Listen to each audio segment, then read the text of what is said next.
Nyo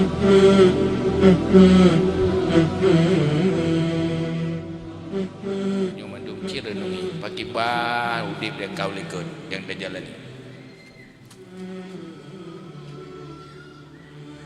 Munyo kira-kira kecewa ada kehidupan yang kanau lekut.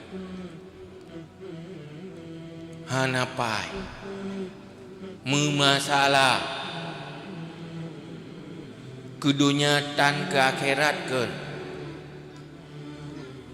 nyen bersadar le nyo kau dip yang kau likut nyo ilung nah ke dunia kan ke akhirat ke alang dumho nyo kakon menong nyen buduh ile merasa salah yang kau likut olehnya berani melawan kenyataan yang kau likut dan robah ke depan lebih baik. Dalam istilah agama geken taubat. Pertama baru ruh tak taubat di saat merasa bersalah dan merasa salah. Selama kehidupan yang tengah terjalani hana merasa nyan sabuh kesalahan.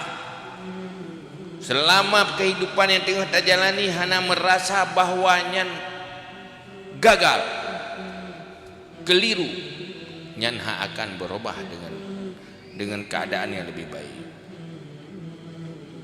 Hana merasa kajian lagi yan itu, kageh menan itu, nyan akan gak, pakan getat sahabat Nabi,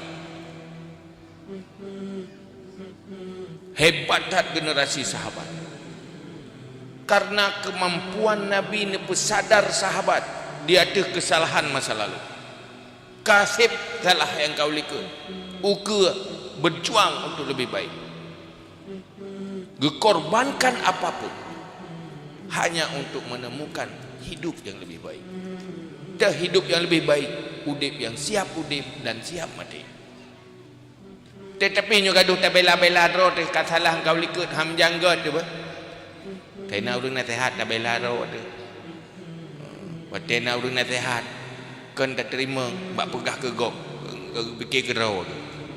Aduh fikir ke gop. Nyam janggot tu. Yang mana? Tena urang pegah kan tak kritik ro, tak kritik urang pegah. Tena urang nasihat kan tak sadari tetapi tak lawan nasihat. Dengan mencari-cari alasan yang sebenarnya akibat hati yang keras seperti batu.